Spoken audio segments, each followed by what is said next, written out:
창립 기념주일 맞아서 좀 복된 축복의 말씀들을 받으면 좋을 텐데, 하나님의 말씀 우리가 취사 선택할 수 있는 것이 아니어서 그냥 이 성경에 기록된 말씀대로 또 우리 묵상하는 스케줄대로 이대로 하나님의 말씀으로 받습니다. 그리고 이 말씀이 꼭 그렇게 우리가 생각하는 것처럼 불길한 말씀만은 아닐 것으로 믿습니다.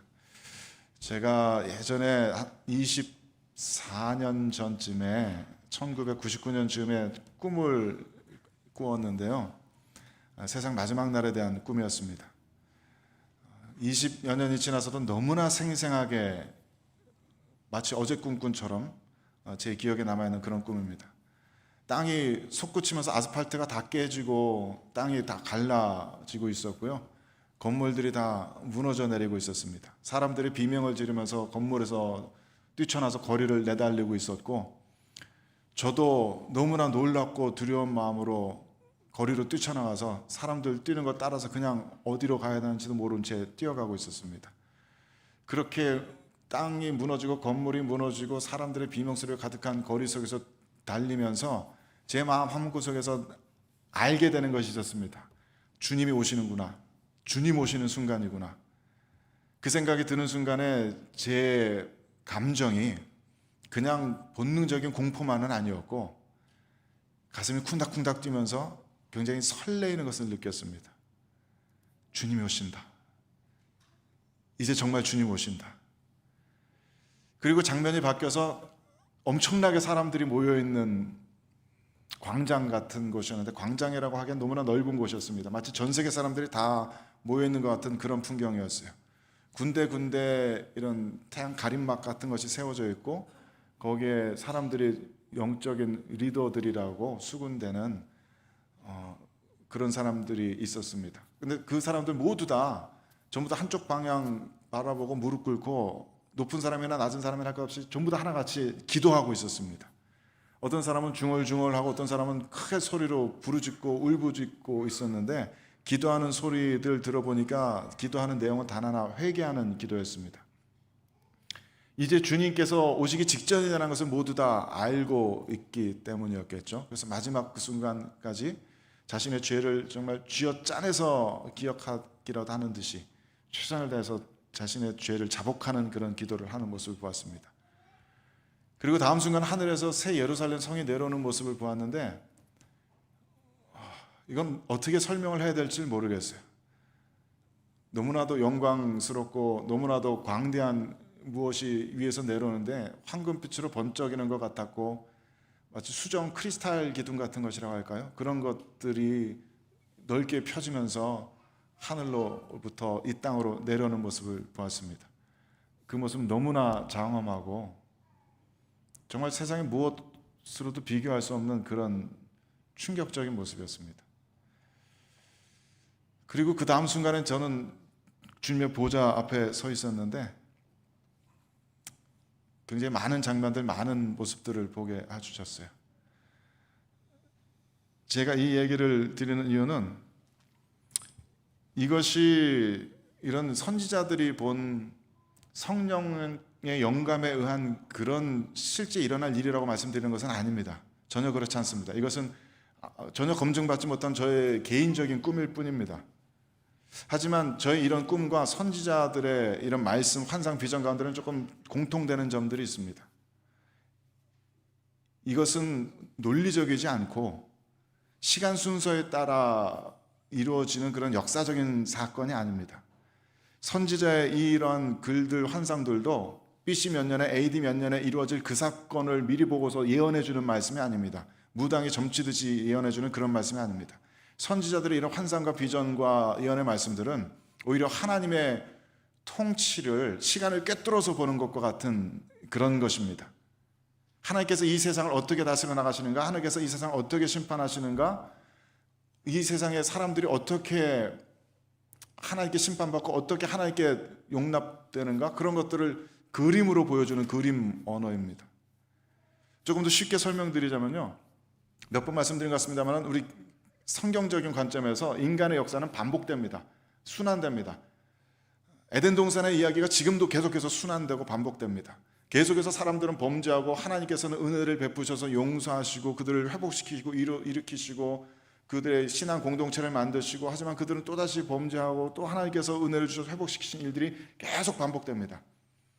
하지만 불교에서 얘기하는 것 같이 시작도 없고 끝도 없이 그냥 무한 궤도의 반복이 아니라 인간의 역사는 계속해서 비슷하게 순환되고 반복되면서 어떤 목적지를 향해서 이렇게 나아갑니다.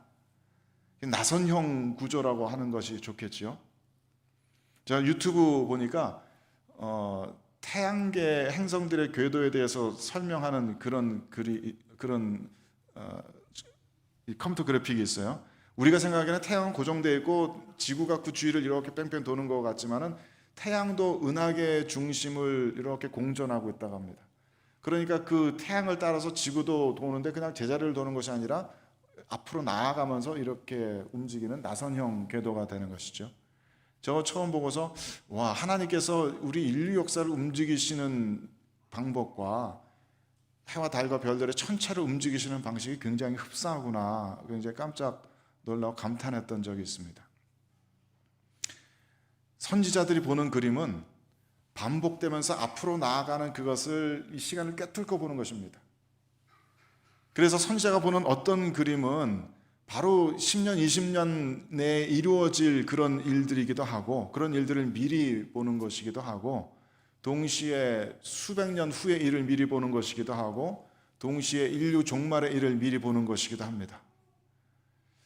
어쨌든 선지자가 계속해서 오늘 스바냐 선지자가 보고서 우리들에게 얘기해 주는 것은 그 하나님께서 인류 역사 가운데로 나타나시는 날,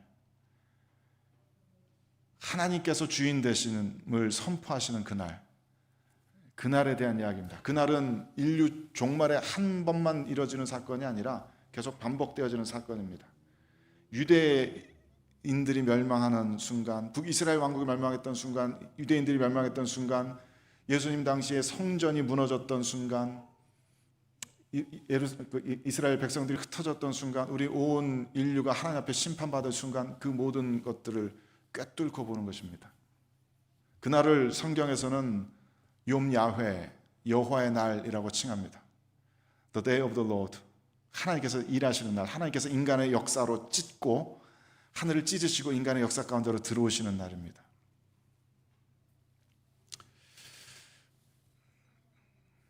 스바냐는 이런 일들을 들려주면서 우리들에게 어떤 원리들을 가르쳐 줍니다.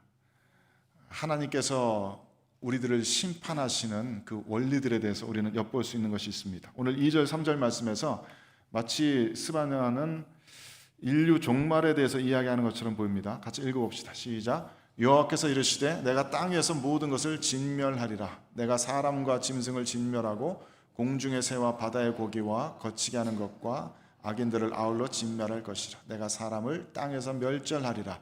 나 여호와의 말이니라.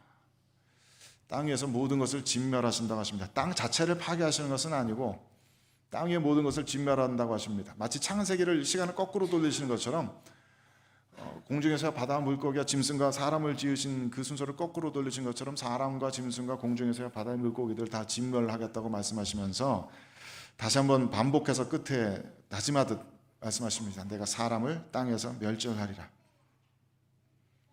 그런데 그 바로 다음 구절에서는 유다와 예루살렘에 대한 심판을 이야기하십니다. 읽어봅시다. 시작. 내가 유다와 예루살렘의 모든 주민들 위해 손을 펴서 남아있는 바알을 그곳에서 멸절하며 그 마름이란 이름과 및 그 제사장들을 아울러 멸절하며. 마치 온 세상에 대한 심판이 이루어지고 그 다음에 유다와 예루살렘에 대한 심판이 이루어진 것처럼 그런 문장으로 되어 있지만 선지자의 글들은 그런 식으로 읽는 것이 아닙니다. 시간 순서가 아닙니다. 세상 모든 사람들이 멸절되었는데 어떻게 유다 백성들이 남아있는 것이 어디 있겠습니까? 그 얘기가 아닙니다. 이렇게 마치 필름을 겹쳐서 보는 것과 같이 시간의 흐름에 구애받지 않고 선지자는 그 욤 야훼의 날들을 바라보고 있는 것입니다. 이 4절에서 말하는 욤 야훼의 날은 유다와 예루살렘에서 이루어지는 욤 야훼의 날입니다. 그러니까 수천 년 전의 선지서가 지금 우리들에게 의미 있는 이유는 바로 그것입니다. 이 욤 야훼의 날은 반복됩니다. 여호와의 날은, 우리들에 대한 심판의 날은 반복됩니다. 역사 속에서 계속 반복되어 왔고 계속해서 최종적인 그 여호와의 날, 욤 야훼의 날을 향해서 우리는 나아가고 있습니다. 그렇기 때문에 이 말씀은 지금도 여전히 우리들에게 대한 경고의 말씀입니다. 지금도 여전히 우리들에 대한 약속의 말씀입니다. 이 심판은 결코 그냥 지나간 것이 아니고 아주 먼 미래에 예수님께서 재림하실 때나 일어난 사건이 아닙니다. 지금 우리들에게도 여전히 들려져야 하는 말씀입니다. 하나님께서 유다와 예루살렘의 모든 주민들을 심판하시는 이유를 세 가지를 말씀하십니다. 첫 번째는 우상 숭배입니다. 4절 다시 한번 읽어봅시다. 시작. 내가 유다와 예루살렘의 모든 주민들 위해 손을 펴서 남아있는 바알을 그곳에서 멸절하며 그마림이란 이름과 및 그 제사장들을 아울러 멸절하며. 우상 숭배를 다른 종교와 착각하시면 안 됩니다. 기독교 아닌 다른 종교 믿는 사람들 심판하시겠다는 얘기 아닙니다. 우상 숭배는 지금 우리 현대인들의 시각에서도 결코 받아들일 수 없는 끔찍한 패역한 죄악의 문화입니다. 어린 아이들을 살해하는 문화이고요. 모두 다 같이 모여서 종교라는 이름으로 난잡한 집단적인 성관계를 가지는 문화입니다. 지금 우리들의 법률로도 도저히 받아들일 수 없는 그런 문화를 우상 숭배라는 이름으로 자행했던 그런 것입니다. 하나님께서는 이 유다와 예루살렘에 남아있는 우상 숭배자들을 멸절시키겠다고 말씀하십니다. 역사적으로 보면은 이 스바냐가 활동했던 전 시대에 히스기야 왕이 온 이스라엘 땅에 우상을 철폐하기 위해서 무진장 애를 썼습니다. 근데 그것이 마음대로 잘 되진 않았습니다. 무엇보다도 히스기야 왕 바로 다음 세대의 아들 므낫세가 그 이전 세대 어떤 세대보다도 더 열심히 우상 숭배를 행해서 자기 아들을 말렉 신에게 인신 제사를 바치는 그런 끔찍한 일들을 저지르기도 했습니다. 그래서 우상 숭배가 오히려 이전보다 더 흥황해서 일어났던 시대가 이 요시야 시대입니다. 아마도 요시야가 종교개혁을 일으키기 전에 스바냐는 이 예언의 말씀을 했던 것 같습니다. 하나님께서 이 바알을 멸절시키겠다고 말씀하십니다. 바알은 지난 금요일 날 우리 청년들 예배와도 나눴지만은 바알은 다른 말로 하면 돈입니다. 풍요의 신입니다. 농사의 신이 바람의 신입니다. 바알 섬기면은 우리가 잘 먹고 잘 살게 되리라는 그런 신앙입니다. 그러니까 지금 우리들이 물질 숭배하는 그 사상과 전혀 다르지 않습니다. 내 자신의 물질적인 풍요, 그것을 추구하는 사상입니다. 인간됨의 어떤 도덕과 윤리보다도 돈이 우선이다라는 겁니다. 하나님께서 우리 사람들을 지으신 그 목적보다도 돈이 우선이라는 것이고, 하나님께서 우리들에게 명하신 그 어떤 소명보다도 돈이 먼저라는 그런 의식입니다. 우리 자녀들을 직업 가질 때 그 다른 어떤 요소보다 일단 돈 잘 버는 직업 선택해야지, 그게 바알 숭배 사상입니다. 그게 물질 숭배 사상입니다. 다른 무엇보다도 통장에 돈이 좀 있어야 우리 가정이 좀 안전할 수 있지, 그게 바알 숭배 사상입니다. 교회가 뭐가 좀 돈이 있어야 뭘 좀 할 수 있지, 교회가 재정이 부족한데 어떻게 하나님 일을 하겠어, 그게 바로 바알 숭배 사상입니다. 하나님보다도 더 높은 가치를 돈에 부여하는 것, 그게 바알 숭배 사상입니다. 성경은 우리가 물질과 하나님을 겸하여서 섬길 수는 없다라고 단언합니다. 크리스찬이라면 돈과 하나님 둘 중에 하나를 선택해야 합니다. 우리 잠언 말씀 묵상하면서 계속 보는 것처럼 하나님을 선택하면 부귀와 영광이 따라온다고 하였지만은 부귀와 영광을 추구하면 하나님의 심판이 따라옵니다. 둘 중에 하나를 선택해야 합니다. 두 번째 유다의 백성들이 심판받는 이유는 혼합 신앙입니다. 5절 말씀 읽어보겠습니다. 시작. 또 지붕에서 하늘의 뭇별에게 경배하는 자들과 경배하며 여호와께 맹세하면서 말감을 가리켜 맹세하는 자들, 이들을 하나님께서 심판하시겠다고 합니다. 앞에 우상 숭배자들은 아예 그냥 겉으로 보기에도 하나님 섬기는 사람이 아닙니다. 그냥 우상을 쫓아 살아가는 사람들입니다. 하나님과 아무런 관련을 맺지 않는 사람들입니다. 하지만 그들뿐만 아니라 겉으로는 크리스찬이라고 말하는데, 하나님의 백성이라고 말하는데 속 안에서는 우상을 섬기고 있는 자들입니다. 교회도 열심히 참석합니다. 하지만 무당 점집도 찾아갑니다. 그런 거 얘기하는 겁니다. 하나님의 말씀을 의지하고 하나님의 말씀을 따라 내 삶을 결정하려고 합니다. 하지만 오늘의 운세 말씀도 토정비결도 열심히 찾아봅니다. 그런 거 얘기하는 겁니다. 하나님의 말씀을 따라 살아가려고 애쓰지만 동시에 사람들의 충고도 하나님의 말씀만큼이나 귀하고 이 세상 풍조도 하나님의 말씀만큼이나 귀하게 여기는 그런 사상입니다. 믿지 않는 자들이 걸핏하면은 무슨 일 생기면은 하나님, 부처님, 예수님, 성모 마리아 아무나 도와주세요, 그거 얘기하는 겁니다. 하나님께서 제일 끔찍하게 싫어하시는 겁니다. 멀쩡한 남편 놔두고 이 남자 저 남자 집에 왔다 갔다 하면서 사는 그런 여인의 삶을 말하는 겁니다.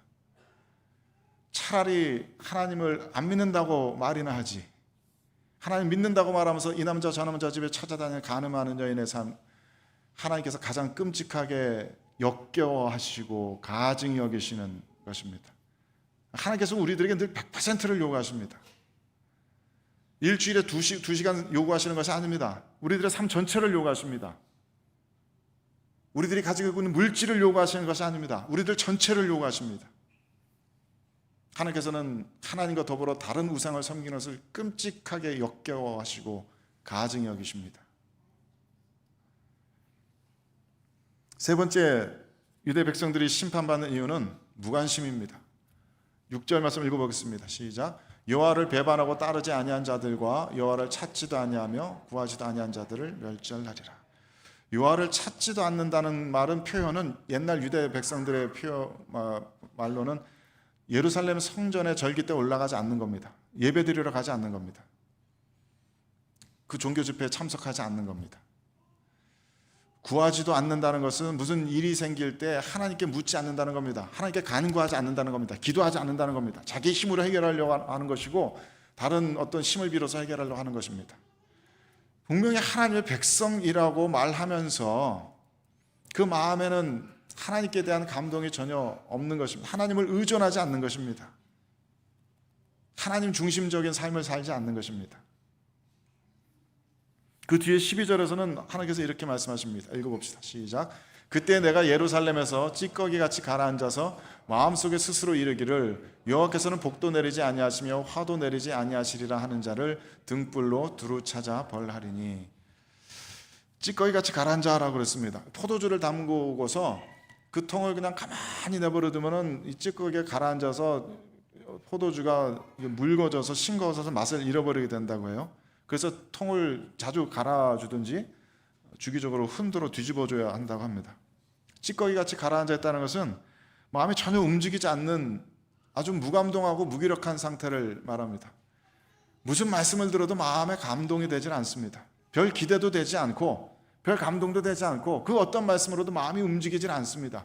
무슨 책망을 들어도 마음이 찔리지 않고 무슨 축복의 말씀을 들어도 기쁘질 않습니다. 하나님께서 뭐 복을 내리신다면 얼마나 내리신다 그래. 하나님께서 우리를 심판하신다고 뭐 얼마나 심판하신다 그래. 하나님은 우리들에게 뭘 할 수 있어. 하나님이란 존재가 실제 있기나 해. 그렇게 하나님에 대해서 무감동한 자들, 하나님께 대해서 무관심한 자들, 그런 이들을 하나님께서는 우상 숭배자들과 함께 벌한다고 말씀하십니다. 차갑지도 뜨겁지도 않은 자들, 내 입에서 토해내어 버릴 것이다. 주님께서는 그렇게 말씀하십니다. 그런 이들에게 욤 야훼 여호와의 날은 끔찍한 심판의 공포의 날이 될 겁니다. 자신이 생각해왔던 세상이 무너지는 것을 보게 될 겁니다. 자신이 안전하다고 여겨왔던 자신의 땅밑이 꺼지는 것을 경험하게 될 것입니다. 하나님을 버리고 하나님을 모른 척하면서 하나님과 아무런 관련 맺지 않고 그냥 우상만을 찾아서 돈을 추구하면서 살았던 사람들, 자신의 쾌락만을, 또 자기 자신의 행복만을 추구하면 이기적으로 추구하면서 살았던 사람들이 어느 날 갑자기 하늘이 찢어지고 하나님의 임재하심의 그 영광이 온 세상을 덮는 것을 실제로 목격하게 될 때 얼마나 공포스럽겠습니까? 아니 이게 사실이었다고? 이게 실제로 일어나는 일이라고? 하나님을 섬긴다고 말은 하면서 그 안에는 내심 돈을 추구하고 자신의 명예를 추구하고 다른 어떤 혼합적인 신앙과 함께 여호와의 신앙을 믹스해왔던 그런 이들이 정말로 예수 그리스도의 그 순결하신 영광의 얼굴과 마주대하게 될 때 얼마나 커다란 수치와 얼마나 커다란 낭패감을 맛보겠습니까? 나의 모든 것을 꿰뚫어 보시는 그 주님의 시선을 과연 견딜 수 있겠습니까?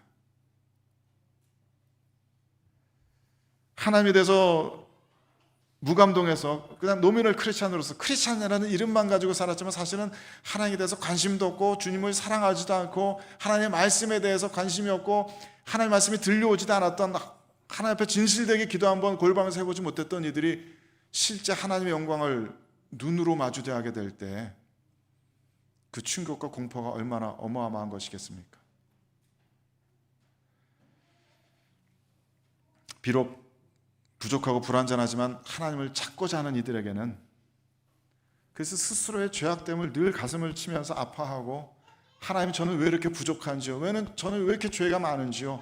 왜 저는 하나님의 말씀을 따라 살지 못하는지요? 가슴을 치며 괴로워하면서 하나님의 말씀을 따라 순종하려고 애를 쓰고 길을 썼던 이들에겐 주님께서 드디어 이 땅으로 내려오신다는 그 순간은 그 무엇보다 가슴 벅찬 해방의 날입니다. 나를 울고 모였던 그 모든 죄의 사슬이 비로소 끊어지는 순간입니다. 눈 깜짝할 새 호련히 갑자기 내가 예수 그리스도께서 지금 입고 계시는 그 영광의 몸으로 변화되는 그 순간입니다. 내 안에 모든 죄의 소욕이 다 사라지고 내가 드디어 하나님의 딸로, 하나님의 아들로 그리스도 앞에 서게 되는 그런 순간입니다. 자유의 날이고 해방의 날이고 영광의 날이고 그 모든 소망이 이루어지는 약속의 날입니다. 그날은 우리들이 생각할 수 있는 것 이상으로 큰 기쁨과 희열과 감사가 우리들의 영혼에 충만할 겁니다. 온 세상을 덮으시는 하나님의 임재와 그 영광을 눈으로 목도하면서 나의 그 오랜 기다림이 결코 헛되지 않았다는 걸, 내가 하나님 앞에 드렸던 그 수많은 기도들이 마침내 이렇게 응답된다는 것, 하나님 앞에 드렸던 그 수많은 sacrifice, 희생들과 헌신과 봉사들을 주님께서 잊지 않고 계셨다는 걸 눈으로 확인할 수 있는 순간이 될 것입니다. 그날이 여호와의 날입니다. 믿지 않는 이들에게는 공포와 멸망과 심판의 날이지만 주님을 따라 살았던 이들에게는 해방이고 자유이고 성취고 완성이고 영광의 날입니다.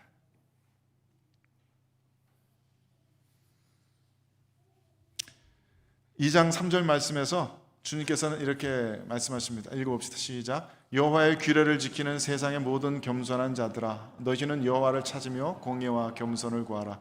너희가 혹시 여호와의 분노의 날에 숨김을 얻으리라. 이 땅의 모든 사람을 멸절하시겠다는 그 말씀은 이 땅의 모든 사람들을 다 제로로 만들어 버리시고 이 땅을 가루로 만들어 버리시다는 얘기 결코 아닙니다. 이 땅의 모든 악을 제하시고 새로운 시대에 새로운 시작을 주시겠다는 말씀입니다. 저기엔 늘 겸손한 이들이, 피조물로서의 자리를 지키며 하나님을 쫓아왔던 이들이 남습니다. 그렇지 않은 이들에게나 심판과 멸절의 날인 겁니다. 2장 6절 말씀도 읽어봅시다. 시작. 그 지경은 유다 족속의 남은 자에게로 돌아갈지라. 그들이 거기서 양떼를 먹이고 저녁에는 아스글론 집들에 누우리니 이는 그들의 하나님 여호와가 그들을 보살피사 그들이 사로잡힘을 돌이킬 것임이라. 유다 족속의 멸망을 말씀하시지만은 바로 그 다음에는 유다 족속 가운데 남은 자들이 렘넌트들, 남은 자들이 있을 거라고 약속하십니다. 그들이 평화롭게 양떼를 칩니다. 평화롭게 자신의 집으로 돌아가서 마음 편히 눕습니다. 3장 13절 말씀도 읽어봅시다. 시작. 이스라엘의 남은 자는 악을 행하지 아니하며 거짓을 말하지 아니하며 입에 거짓된 혀가 없으며 먹고 누울지라도 그들을 두렵게 할 자가 없으리라. 이스라엘의 그 남은 자들은, 렘넌트들은 악을 이겨낸 자들입니다. 악을 행하지 않고 거짓을 말하지 않는 자신의 죄악된 본성을 이겨낸 자들입니다. 그들을 두렵게 할 것이 이 세상에 아무것도 남아있지 않는 그런 시대를 이들은 맞이하게 될 겁니다. 3장 14절 15절 말씀도 읽어봅시다. 시작. 시온에 따라 노래할지어다. 이스라엘아 기쁘게 부를지어다. 예루살렘 따라 전심으로 기뻐하며 즐거워할지어다. 여호와가 내 형벌을 제거하였고 내 원수를 쫓아냈으며 이스라엘 왕 여호와가 내 가운데 계시니 내가 다시는 화를 당할까 두려워하지 아니할 것이라. 그 다음에 이제 너의 하나님 여호와가 너의 가운데 계시니 그 노래가 나오는 겁니다. 시온의 딸, 예루살렘 딸은 하나님의 백성들입니다. 교회의 성도들입니다. 교회에서 태어나고 자라는 사람들 말하는 겁니다. 저런 아이들 말하는 겁니다. 전심으로 저런 아이들이 기뻐하게 될 날이 있을 겁니다. 교회 안에서 함께 살아왔던 하나님의 백성들이 전심으로 기뻐하게 될 날이 있습니다. 우리들에게 주어질 모든 형벌들이 제거되었음을 우리가 깨닫게 되고 여호와 하나님이 literally 우리 가운데 계시는 그런 순간을 우리는 맞이하게 될 겁니다. 그것이 욤야훼 여호와의 날입니다. 새로운 시작의 날입니다. 새로운 시대가 시작되는 날입니다. 이전까지의 과거의 모든 죄악된 것들이 그쳐지고 새로운 발걸음을 내디딜 수 있게 되는 날입니다. 창립 36주년 기념주를 맞아서 이 욤야훼의 날에 대한 말씀을 주시는 것은 굉장히 감사한 일이라고 생각해요. 우리는 오늘을 욤야훼의 날로 만들 수 있습니다. 과거의 모든 거짓과 우상숭배와 위선들을 떨쳐버리고 새로운 시대의 새로운 신앙의 발걸음을 우리는 다시 시작할 수 있습니다. 36년이 아니라 360년이 됐다고 해도 여기 우상숭배자들만 가득하다면, 여기 스스로를 속이고 하나님을 속이는 혼합신앙자들과 하나님께 냉담한 자들만 가득하다면 우린 교회가 아닙니다. 우리는 멸망을 향해서 나아가는 집단일 뿐입니다. 지금 이곳에서 우리가 어디를 바라보고 있는가가 중요합니다. 과거의 역사가 얼마나 찬란했든지 간에, 우리가 과거에 얼마나 많은 일들을 이루었든지 간에, 혹은 얼마나 많은 죄들을 지었든지 간에 지금 이곳에서 우리가 어디로 향하고 있는가, 무엇을 바라보고 있는가, 우리들에게 언제 욤야훼의 날이 닥치더라도 그날을 우리는 기쁨으로 감사로 맞을 준비가 되어 있는가, 그것이 중요합니다.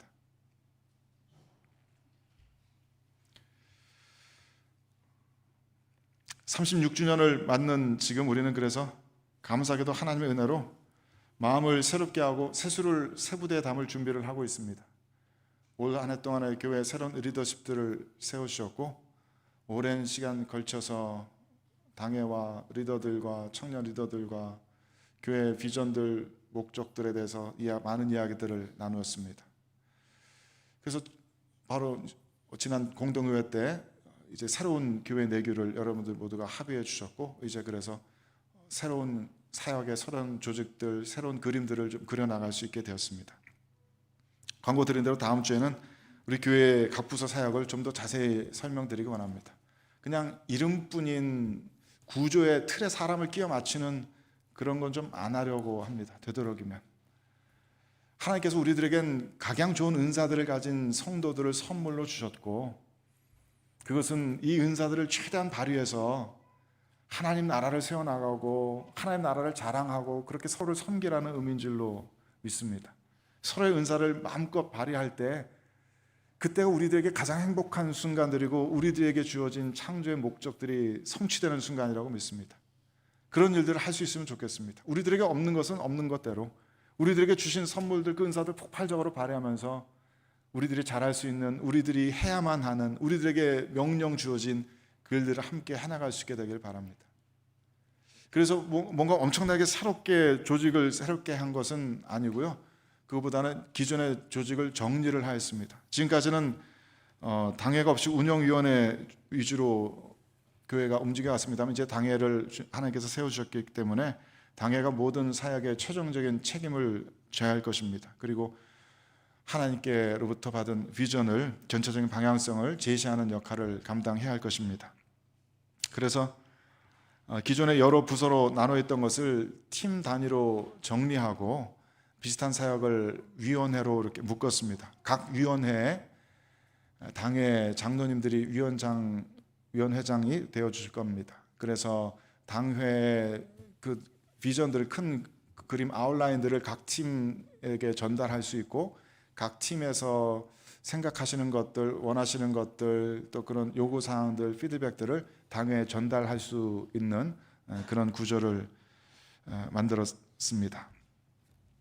각 위원회에 있는 팀들은 1년 단위로 계속해서 새롭게 리뷰하고 플렉서블하게 운영해 나갈 예정입니다. 말씀드린 것처럼 당에서는 이런 그림을 제시하지만 아무도 이 사역에 관심이 없고 아무도 이 사역을 원하지 않는다면 그런 사역 굳이 할 필요 없을 겁니다. 그건 하나님께서 이 공동체를 통해서 그렇게 말씀하시는 거라고 믿습니다.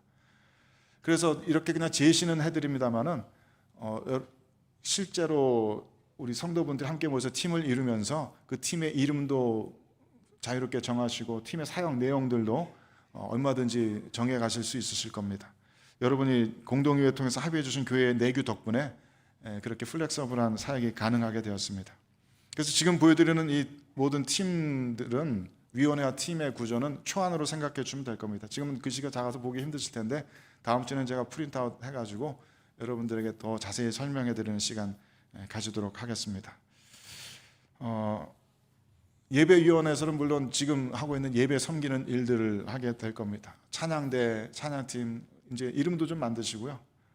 무슨 찬양대 멋진 이름도 좀 만드시고, 찬양팀도 좋은 이름 만드시고요.